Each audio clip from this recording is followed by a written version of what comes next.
Et c'est aussi éveiller les consciences, en fait. C'est pas seulement recadrer, mais éveiller les consciences que, écoutez, les gars, les chances de réussite sont à 3%. 3%, les gars. C'est ça. Mais quand ils montent sur un terrain, volte-face, il n'est plus le gars souriant qu'on voyait il y a quelques secondes. Lorsque j'ai appris qu'ils étaient tous les deux convoqués, sauté de joie, j'ai explosé, j'ai crié, j'ai sautillé, donc incroyable. Présente-toi en quelques mots. Bello, 28 ans, coach, multifonction. Le joueur qui t'a inspiré à jouer au foot. R10, Ronaldinho.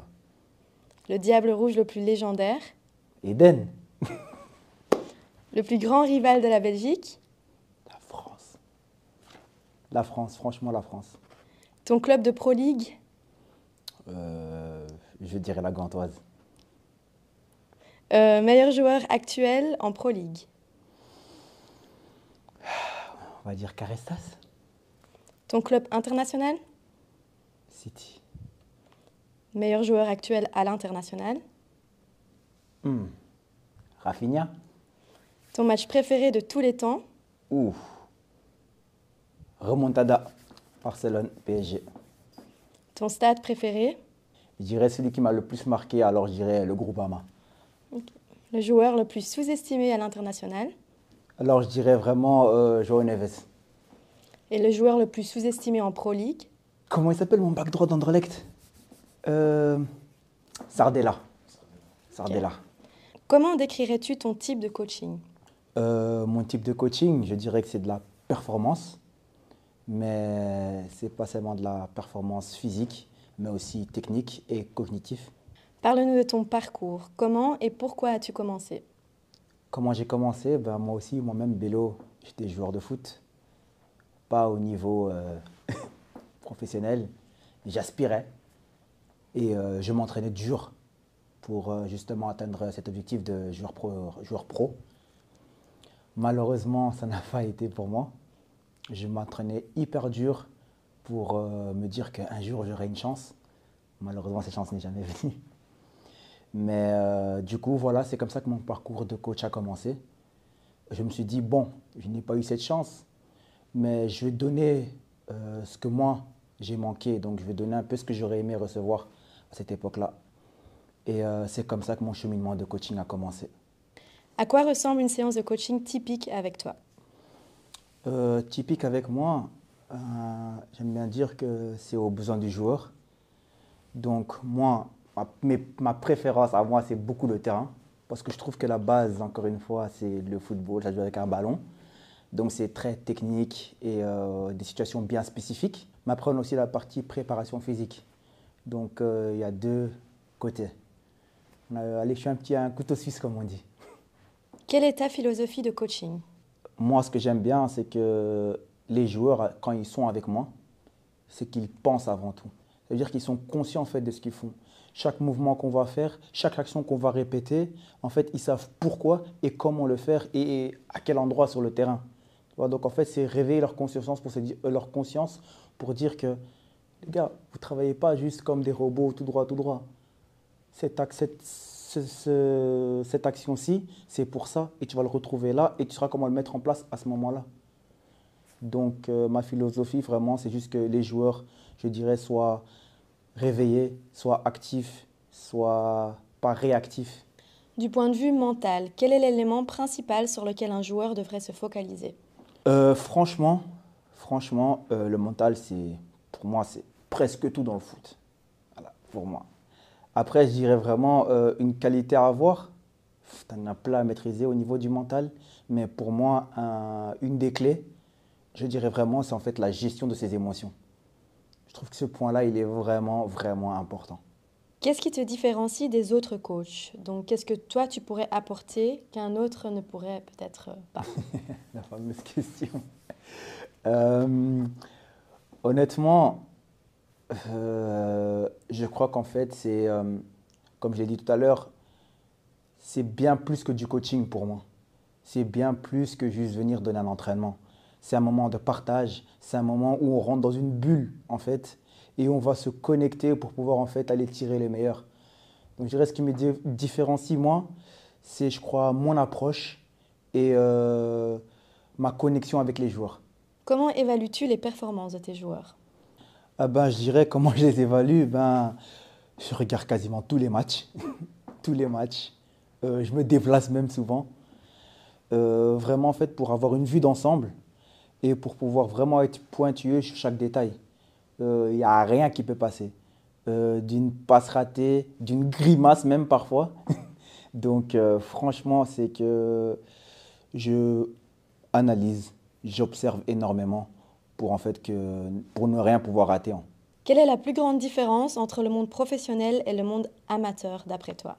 Et j'ai vu, je vois, même à l'heure actuelle encore toujours, le monde amateur et le monde pro. Et pour moi, la grande différence, comme je l'ai dit, se situe vraiment, au niveau de l'intensité et de la vitesse. Mais après, pour être un peu plus général, je crois que les joueurs pros, j'ai une vitesse d'exécution mentale comme fille dans les pieds incroyable. Où les amateurs, ils se disent que ouais, ça va aller, mais ça va trop vite chez les pros, ça va trop vite. Ils savent déjà où la donner avant de la recevoir. Alors un amateur, d'abord, il va la recevoir et puis il va regarder. Parce que beaucoup d'amateurs regardent justement des matchs pro et pensent que ce n'est pas si difficile que ça. Donc, qu'est-ce que tu leur répondrais à ce moment-là? D'aller se frotter à eux, histoire de voir un peu ce que ça donne. Parce que ça va, que je répète encore une fois, ça va vite. Et en plus de ça, c'est qu'ils arrivent même à te dicter un tempo. Donc ils peuvent te dire, j'accélère, comme ils peuvent te dire, je ralentis. Ils gèrent un tempo et les amateurs ont tendance à dire, au duel, au duel. Pendant tout le match, tu attends au duel. Le pro, il sait exactement te dire, là, je vais pas, là, on met le pied, là, on met pas le pied. Donc c'est vraiment, il y a un grand écart. En tout cas, de perception. Quel type de budget un joueur doit-il préparer pour un coach de ton niveau? Euh, Franchement, ça dépend de coach à coach, mais par exemple, moi, dans mon cas, en termes de budget, on peut aller facilement entre 60 et 80 euros la séance. Dû à cette réputation que tu as peut-être déjà établie avec tes joueurs comme Mokyo et Fofana, est-ce que tu as déjà pensé à augmenter tes prix pour ces nouveaux joueurs? Oui, j'ai déjà pensé, j'y songe même. Et je dirais que pour moi, les choses se font étape par étape. J'aime bien dire que avant de savoir courir, tu dois savoir marcher. Tu vois. Donc pour moi, les choses se font étape par étape. Donc à l'heure actuelle, je me suis vraiment beaucoup concentré sur ma qualité de travail et tout ce qui va avec autour, avant vraiment de me focaliser sur mon budget et tout ce qui va avec. Donc dans un premier temps, je me suis vraiment concentré sur le résultat que les gens voient aujourd'hui. Et maintenant, on rentre dans la prochaine étape où justement, on va budgétiser, on va mettre des tarifs à la hauteur de mes entraînements ou de ma qualité que je propose. Donc voilà, mais je trouve qu'il y a un cheminement avant tout. Donc tu ne peux pas venir sur le marché, tu n'as encore rien fait, j'aime bien dire, et te dire que je vais mettre mes prix à je ne sais combien. Il y a un cheminement à faire d'abord, il y a une expérience et une expertise à avoir, et de là, tu pourras mettre tes prix où tu veux. Donc tu te considères quand même encore ouvert à tous. Pour l'instant, oui. Ok. Je dirais à court terme, moyen terme, oui. Mais à long terme, je ne sais pas. Est-ce que tu as déjà coaché des joueurs pas spécialement bons, mais qui se prenaient pour Mbappé, par exemple? Est-ce que tu les repères aussi facilement? Je dirais oui, oui. Mais moi, je suis quelqu'un, comme j'ai dit, je suis vraiment beaucoup dans le donner. Donc, du coup, ça veut dire que je peux voir que tu n'es pas vraiment top. D'accord? Mais dans mon entraînement, je vais quand même aller chercher ton plein potentiel. Mais ceux qui me connaissent savent que je suis aussi très direct. Donc, fin d'entraînement, si tu me dis que ton objectif est de jouer la Coupe du Monde l'année prochaine en 2026, et je vois ta qualité dans l'entraînement, je te dis cash, mot pour mot, champion, avec tout l'amour et la sympathie que j'ai pour toi, c'est pas OK. Tu vas pas y arriver, je le dis aussi. C'est ça, en fait, qui aussi, on parlait de différence tout à l'heure, qu'est-ce qui me différencie des coachs? C'est que moi, j'ai connu les enfants, j'ai connu les adolescents et les adultes. J'ai connu le monde amateur comme je connais le monde professionnel. Donc, je connais en fait ce cheminement et aujourd'hui, j'arrive à jauger, par exemple, plus ou moins, ouais, toi, tu as le potentiel pour et toi, non. Tu vois, on arrive quand même à voir ça. Du coup, est-ce que tu as déjà été dans un cas où tu as dû vraiment recadrer un joueur? Bien sûr, et ça m'arrive très souvent, et je crois qu'aussi, il faut qu'on soit honnête et réaliste. On a plus de chances de faire des bacheliers que des joueurs de foot. Donc là, je dirais qu'il faut réveiller que le football, c'est pas tout. Et donc du coup, je recadre. Je recadre énormément. Ça veut dire que moi, à partir du moment où tu es un enfant, non, un enfant, un adolescent, lorsque tu as un certain âge, après 18 ans, et que tu me dis que tu as toujours visé le monde professionnel et que tu n'as pas de club, je vais te dire la vérité comme elle est. Ça veut dire que tu n'as pas de club, mais tu as aussi un certain âge, tu as une situation très complexe. Je dois te dire la chose que, écoute champion, ça va être compliqué. Comme tu as des joueurs qui se voient seulement professionnels et rien d'autre. Et du coup, voilà, je répète encore une fois, j'ai été ce jeune-là qui était que football, football, football. Et à la fin, quand ton rêve il s'écroule, qu'est-ce que tu as? Et c'est aussi éveiller les consciences, en fait. C'est pas seulement recadrer, mais éveiller les consciences que, écoutez, les gars, les chances de réussite sont à 3%. 3%, les gars. C'est ça. Est-ce que du coup, tu as déjà eu l'inverse, donc un joueur qui, je dirais, qui s'en foutait un petit peu, enfin, qui le fait pour le fun, on va dire, mais qui aurait pu faire par contre une grande carrière? Ben, je dirais qu'il faudrait que tout le monde le fasse par le fun à la base. Parce que le football est un hobby à la base. C'est à la cour de récré, quand on s'amuse, c'est un amusement en fait.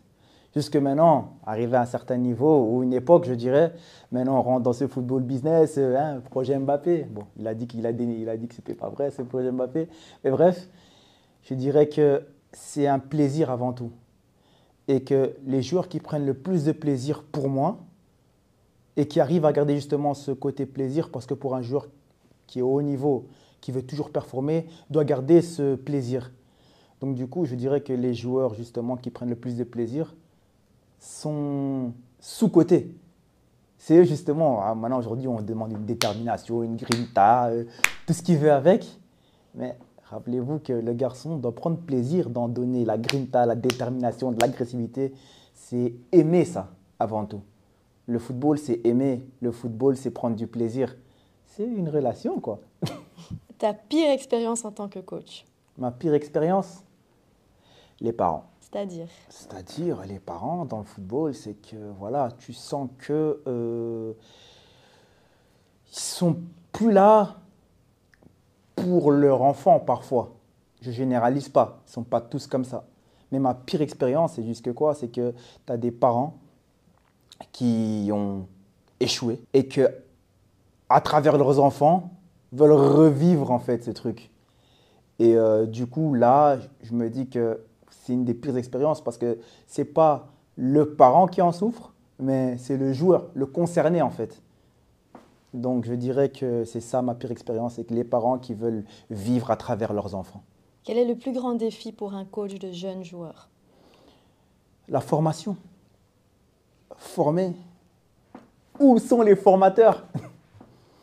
Je crois qu'une des plus grandes qualités d'un coach, c'est sa patience, sa pédagogie.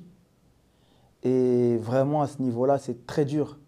Parce que tu dois être vraiment patient pour pouvoir, en fait, voir l'évolution du joueur petit à petit.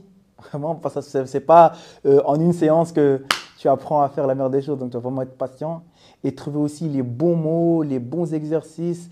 Et voilà. Donc, je dirais vraiment que c'est la patience à avoir et une pédagogie.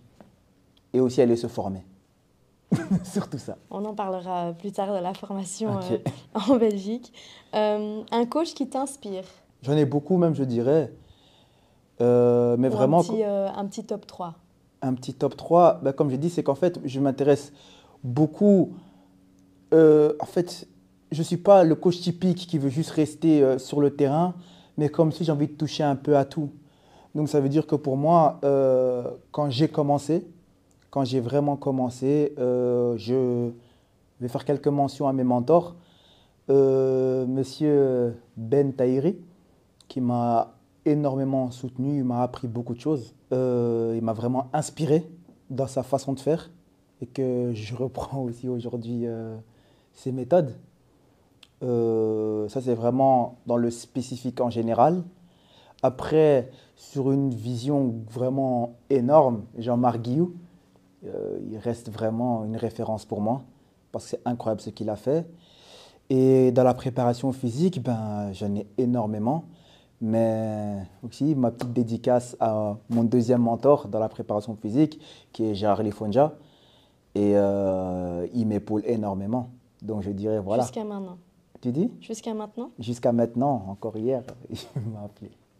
Et donc ces coachs-là, ils étaient tes coachs enfin, à quel endroit, à quel moment de ta vie? Ben, justement, dans ce cheminement, ils sont arrivés à ce moment-là, ces mentors. Du coup, je me suis inspiré d'eux. Et comme j'ai dit, c'est que tu as Monsieur Ben, qui est vraiment sur le terrain, qui m'a montré en fait comment faire. Mais je suis quelqu'un, j'aime bien donner. Donc ça veut dire que quoi? Lorsque un joueur il vient chez moi, il travaille son pied gauche, c'est parce que je sais qu'il en a besoin et je sais comment faire. Et du coup, qu'avec une demande de préparation physique, on va dire un manque de force ou autre, bah, je dois pouvoir en fait lui donner. Et ça me frustre moi en fait que je ne peux pas tout apporter aux joueurs. Après, je suis réaliste, je ne peux pas tout apporter, donc je me suis limité à ces deux aspects-là, même si je voudrais en donner 10 000.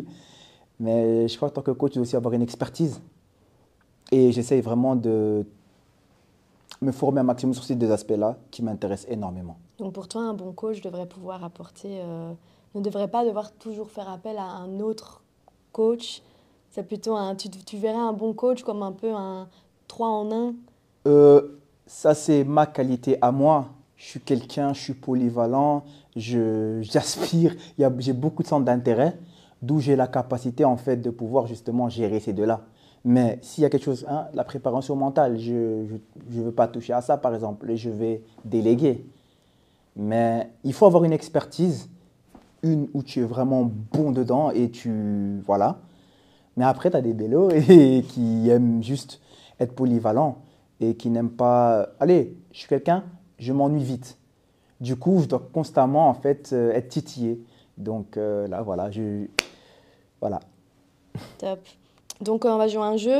Quel joueur aurais-tu aimé coacher entre, et je te donne 2 joueurs, entre Hazard et De Bruyne, Oh, De Bruyne tous les jours. entre Van Aken et Vertonghen, Van Aken. entre Mbappé et Yamal, J'aime beaucoup les jeunes joueurs, alors je prends Yamal. entre Messi et Ronaldo, Ah, champion, Messi, Messi. alors entre une star et un jeune talentueux, Jeune talentueux. je savais, et si tu devais choisir un autre sport, basket ou hockey? Basket. Alors, donc Bello, tu es aujourd'hui coach de 2 jeunes Diables Rouges, notamment de Malik Fofana et de Jordi Mokio. Exact. Tout d'abord, quelle a été ta réaction quand tu as appris leur première sélection en équipe nationale? Donc Malik, c'était en octobre 2024 et Jordi en mars 2025. Je crois que celle de mars était vraiment le summum pour moi. La première en octobre, elle m'a vraiment fait plaisir. Et il a eu ses premières minutes, si je ne me trompe pas, Malik, contre l'Italie. C'est toi qui Ouais, devrais si je ne savoir, me trompe quand pas, même. ouais, je crois. Mais celle de mars était vraiment spéciale parce que la façon, comment tout, il y a toute une histoire derrière, je dirais. Et que lorsque j'ai appris que c'était tous les deux convoqués, ben, je ne sais plus ce que je faisais. J'ai sauté de joie, j'ai explosé, j'ai crié, j'ai sautillé. Donc, incroyable. Vous avez fait la fête ce jour-là? Énormément. Je t'ai appelé, je crois, Mélanie. Bien sûr, oui, tu m'as appelé. Je me souviens très bien. Et eux, est-ce que tu les as contactés à ce moment-là? Directement. Tu les as laissés, enfin, surtout Directement. Mokio, tu l'as laissé se rendre compte de la chose tout seul ou tu l'as appelé Bien sûr, directement? après, Mokyo, un garçon vraiment très mature.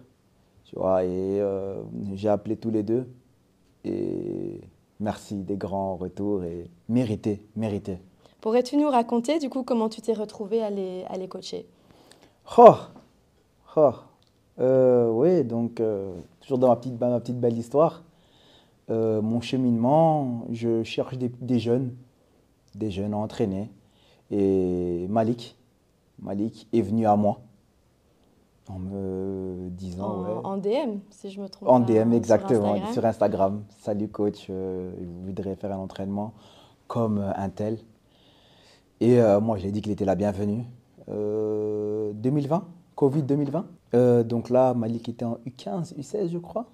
Ouais. Donc c'est là où notre travail il a commencé. Il jouait à Gand, du Il coup. jouait à Gand, exactement, d'où mon club tout à l'heure, Hmm. Gand. Mais pour revenir à ce que je disais, donc il était en U15, U16 par là, et on a commencé le travail. Travail. Pas toujours facile. Pourquoi? Parce que, comment on pourrait te dire, le club pas toujours en accord, voilà, par rapport à sa charge de travail.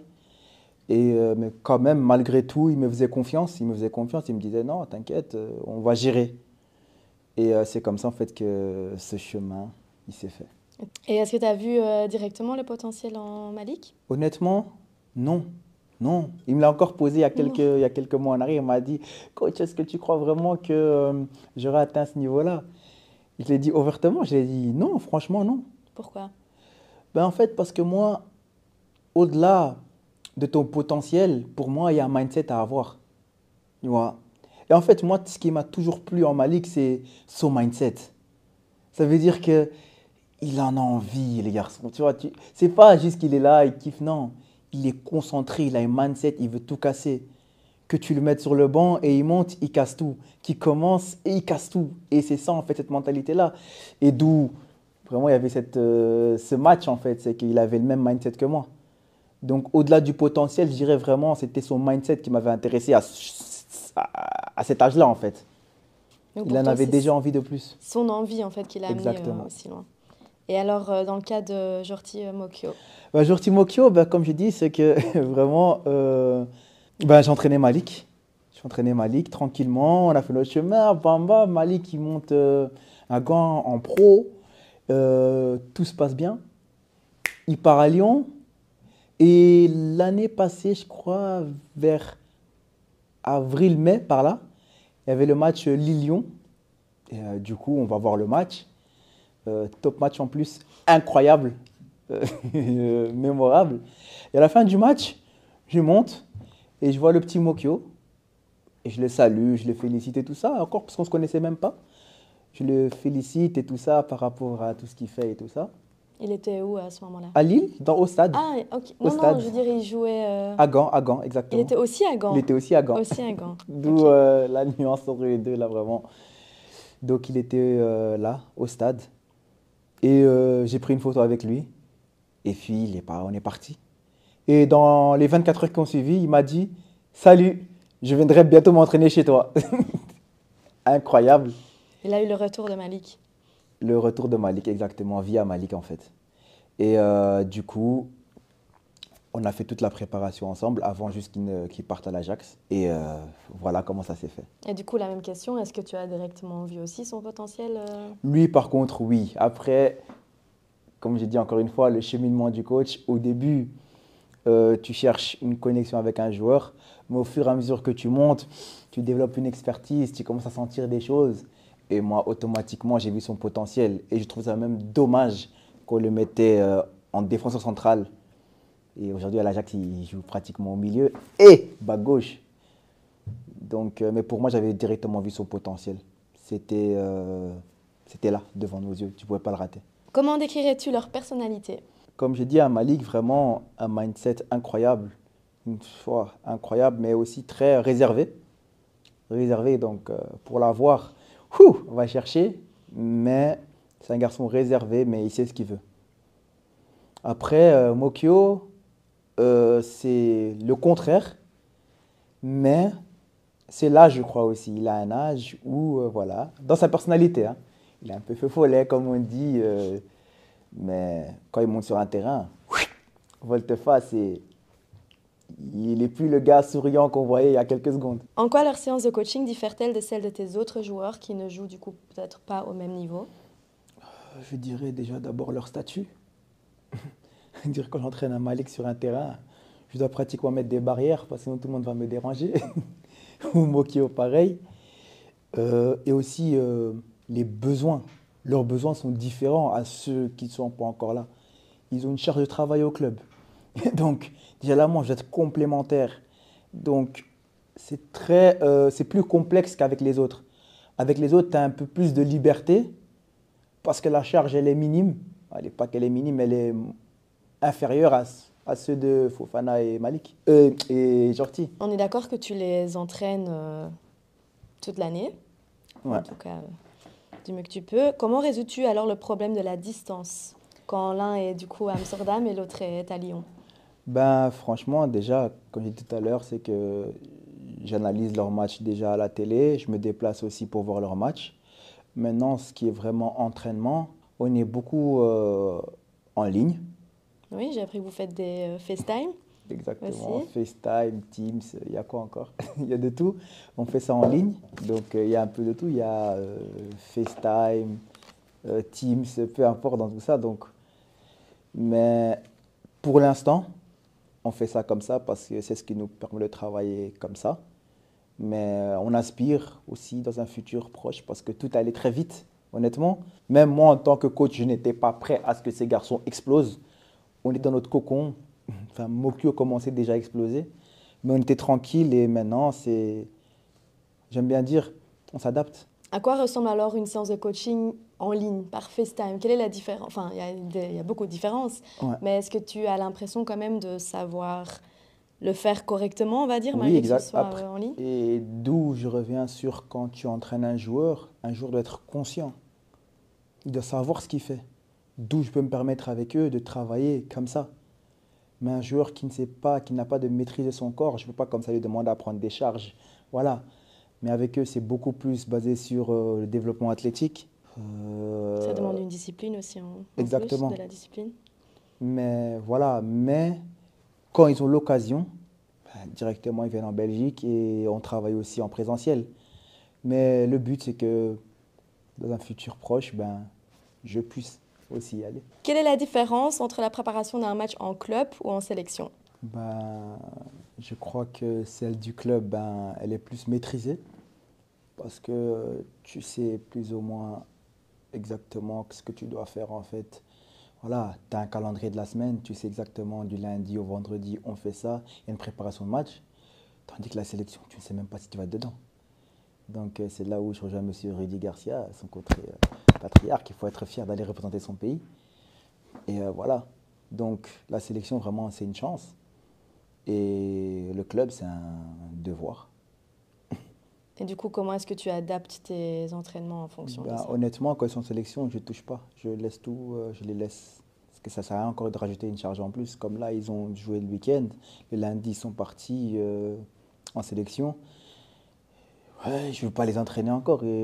Donc voilà, il faut aussi pouvoir, en tant que coach, aller laisser un certain espace, je dirais. C'est pas parce que je les entraîne que je dois directement les trapper au cou, non. Je dirais qu'il faut leur aussi laisser l'espace et aussi savoir justement gérer ses charges de travail. Parce qu'en sélection aussi, ils travaillent. C'est pas qu'ils sont là et qu'ils se tournent les pouces. Que penses-tu de leur évolution et qu'est-ce que cela représente pour toi de les voir atteindre ce niveau aujourd'hui?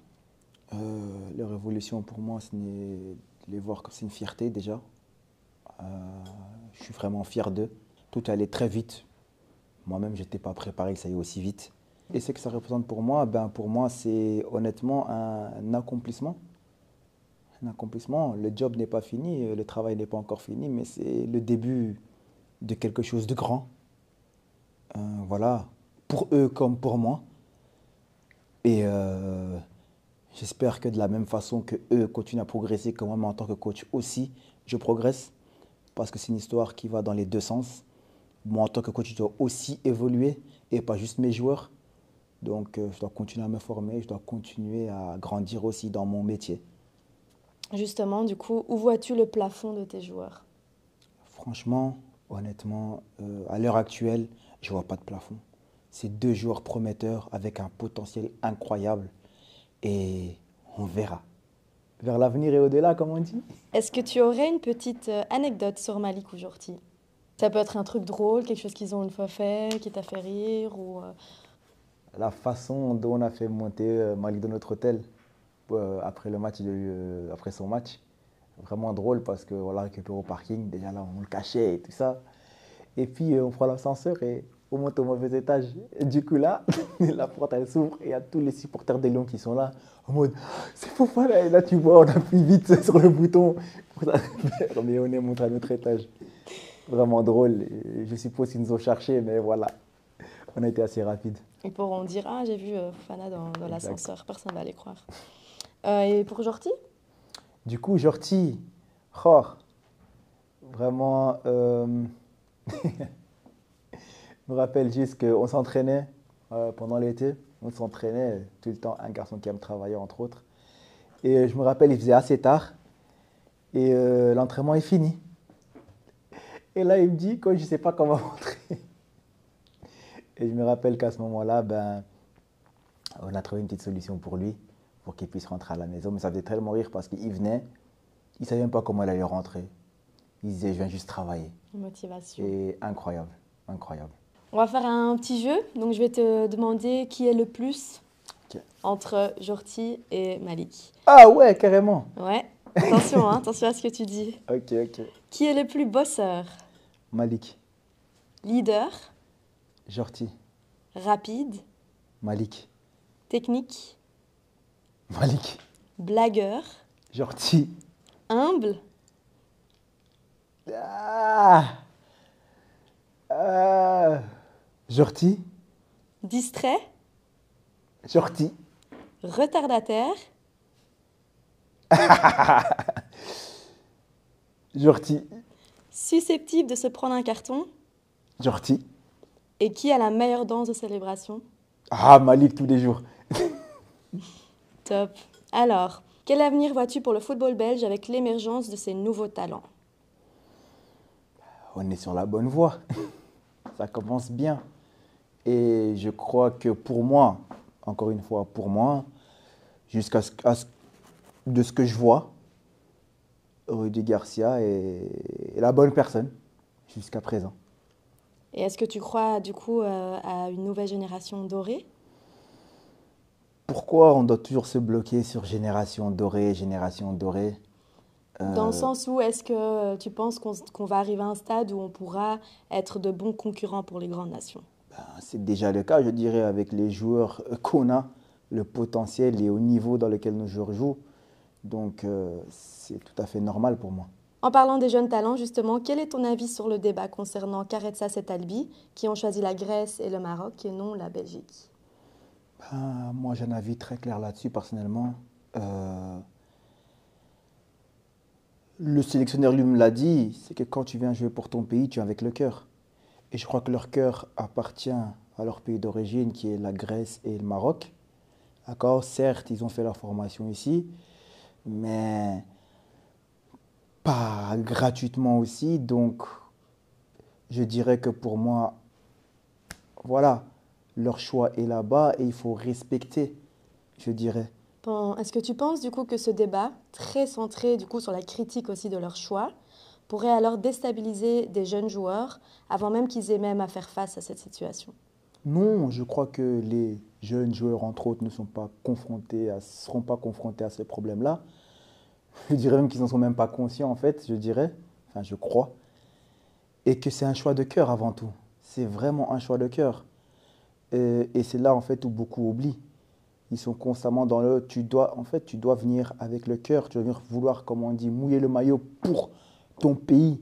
À partir du moment où tu ne te sens pas concerné par ce pays, tu ne vas pas venir mouiller le maillot. Et qu'est-ce qui va se passer après? Tu ne mouilles pas assez, on te critique. Donc, vaut mieux aller dans quelque part où tu sais que tu vas avec tout ton cœur et tu vas donner le maximum. Parce que c'est pour ça qu'on va en sélection.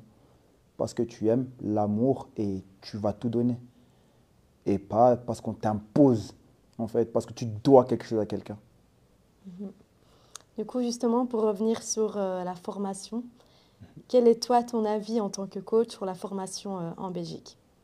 Pour être très honnête, moi, je trouve la formation belge un peu bizarre, moi personnellement, dans le sens où c'est que c'est divisé en trois. Donc, on a la fédération belge, on a le Voetbal Vlaanderen et la CSFF. Donc déjà, voilà, je sais qu'on me dit souvent que la CFF et Voetbal Vlaanderen, voilà, ils donnent la même chose, juste les langues différentes. Et qu'au-dessus, en fait, tu as la fédération belge. Donc, tout ce qui est club, Iris, interprovincial, sont sous la CFF et Voetbal Vlaanderen. Et après, l'élite, ben, ils font pas, comment je peux dire, ils font pas partie de cette branche-là. Donc, déjà, là, pour moi, c'est déjà très bizarre. Il y a un déséquilibre. Il y a un déséquilibre énorme. Et après, encore une fois, c'est peut-être stratégique et tout ce que tu as avec, mais moi, personnellement, je trouve ça juste dommage qu'il n'y a pas juste une branche et on sait tous où on va. Voilà. Mais là, j'ai l'impression que quand tu es au niveau Iris interprovincial, pour aller là, on te donne juste la CFF et le Voetbal Vlaanderen. Mais c'est même pas en fait eux qu'il faut en vouloir, c'est je dirais encore en dessous, nos formateurs et nos coachs qui nous donnent justement les clés, devraient encore nous donner encore plus pour pouvoir encore mieux former les enfants. Donc tu penses justement que ce déséquilibre fait en sorte que les enfants n'ont pas autant de chances à être peut-être repérés Oui, on va faire ça simple, on va faire ça vraiment pour mettre vraiment dans le contexte. Tu prends un enfant à... Allez, on va faire tout le parcours, voilà, comme ça c'est vraiment clair. Tu prends un enfant à 6 ans, d'accord, qui est développement de motricité et tout ce qui va avec, d'accord. Tu arrives à l'âge de 10 ans, maintenant on rentre dans du technico-tactique, ok. Tu arrives à 16 ans, maintenant on rentre plus dans il y a des, comment on dit ça, il y a des paramètres physiques qui rentrent en compte, ok. Mais est-ce que à l'enfant de ces 6 à 10 ans, vous l'avez donné assez d'outils pour qu'il puisse intégrer l'élite? Est-ce qu'à celui, parce que maintenant l'âge d'or, 10, 13 ans, est-ce que vous l'avez donné assez pour qu'il puisse en fait faire partie de ce niveau-là? Ou bien on sait tous aussi que les enfants décrochent à un certain âge. Mais lorsqu'ils décrochent, est-ce qu'ils ont eu assez de bagages pour pouvoir, parce qu'on sait tous qu'ils sont, comment on dit ça, bipolaires. Du coup, à un moment donné, 8 ans, ils arrêtent le foot. Je veux plus, ça ne m'amuse plus. Et à 11 ans, d'un coup, ah, mes copains font du foot à l'école, je veux aussi faire du foot.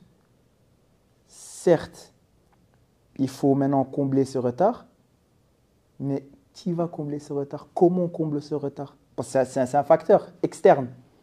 Ce n'est pas en interne ce facteur. Du coup, comment on va combler ça? Le garçon qui a arrêté à 8 ans, qui reprend à 11 ans, mais qui a les mêmes ambitions qu'un garçon qui fait du football depuis qu'il a 8 ans. Et en fait, c'est juste pour dire que c'est au-delà, c'est beaucoup plus vaste. Former, c'est beaucoup plus vaste. Former, c'est pas juste prendre un enfant de 6 ans jusqu'à ses 18 ans et on a formé l'enfant. Non, c'est prendre aussi ces paramètres en compte. C'est donner toutes les clés aux enfants. Mais comme je dis, ce n'est pas la fédération le problème. Ce n'est pas Voetbal Vlaanderen et la CFF le problème. On descend un cran en dessous, c'est ceux qui nous donnent les clés à nous. Où sont les coachs passionnés? Parce que maintenant, on rentre plus dans le « ouais, je suis coach pour aller au Real Madrid ». Non, on a besoin de formateurs, des gens qui sont là pour les enfants. Et c'est ça en fait. Donc je dirais que c'est... Voilà. Là, ce qui est bizarre, c'est la structure de là-haut que je trouve. Mais après, si on descend un cran plus bas, c'est que les gens qui sont là-dedans, je trouve qu'ils ne sont plus passionnés. Et là, c'est un appel au coach passionné. Là, pour moi, c'est un appel au coach. Les gars, retrouvez cette passion, retrouvons cette flamme. La flamme doit revenir, quoi. On a un dernier jeu, du coup, pour toi. Tu dois te mettre dans la peau de Rudy Garcia actuellement. Crée ta compo, du coup, parfaite des Diables Rouges. Donc, quel gardien est-ce que tu mets? Pour moi, Courtois tous les jours. En défense? C'est vraiment moi. Ma compo à moi. Tu choisis. Alors, je mettrai un De Winter, et Aldakil. À gauche, De Kuiper. À droite, je mettrai Meunier. En 6, On va aller doucement. Je vais mettre Mokio. Évidemment. Raskin en 8, De Bruyne en 10. Ok. L'aile gauche. De coup, je t'aime bien, mais Fofana. Big Rom, Lukaku. Non, je dirais que je mettrais un Trossard à gauche et un Fofana à droite. Quel conseil donnerais-tu aux jeunes joueurs qui aspirent à atteindre le niveau professionnel? Je sais que c'est pas toujours facile. Je sais à quel point c'est vraiment dur. Mais si toi, tu ne crois pas en toi, personne ne le fera à ta place. Ça commence d'abord par toi et après, tout le reste viendra. Beaucoup de courage et normalement, si tu es voué à être footballeur, tu seras un footballeur. Si ce n'est pas le cas, tant mieux aussi, tu seras quelqu'un dans la vie. Peace. Et envoyez tous un DM à Bello sur Instagram et vous serez Tu dis? comme Malik à Non, Lyon. non, ils peuvent. Mais ça commence d'abord par eux. C'est eux avant tout. Et c'est eux qui ont la clé de leur réussite, qui est en eux. Et que ce soit tous dans les aspects. On s'attarde beaucoup sur le football. Je suis aussi quelqu'un qui aime beaucoup le football, mais au-delà du football, il y a beaucoup plus. Et que je sais que quand tu rentres dans ce milieu, dans ce monde du football, j'appelle ça, voilà, c'est très compliqué. Donc tu rentres dedans, c'est un cercle vicieux, tu n'en sors pas. J'ai été joueur, j'ai tout donné, ça n'a pas été, me revoici encore dedans. Et c'est juste pour dire il y a des opportunités dans le football, mais il y a aussi beaucoup plus à offrir que seulement le football. Donc, Je pense qu'on oublie qu'il n'y a pas que être footballeur qui fait que tu peux rester dans le foot. exactement, Tu peux mais être coach, tu peux... on nous apprend seulement à jouer au football. On nous apprend Mhm. pas comment gérer nos émotions. On nous apprend pas comment être quelqu'un dans la vie. On veut juste qu'on performe. Après, ça commence à s'améliorer, bien sûr, hein, mais dans la vie de tous les jours, ce que je vois, c'est que nos garçons sont mentalement euh, pas bien parce qu'ils se sont vus seulement en tant que footballeurs. Et lorsque, comme je dis encore une fois, le rêve, tu te réveilles de ton rêve et tu vois la réalité, tu te dis, ah ouais, zut, je suis passé à côté de quelque chose. Moi y compris. Et Il Dieu y en a merci. énormément dans ce cas-là. Exactement. Et je ne suis pas le seul. Mais je suis l'exemple, entre autres, que, tu peux, si tu y crois aussi, avoir un autre parcours. Et c'est pas fini mon parcours, hein, mais voilà. Et pour dire qu'il faut juste y croire.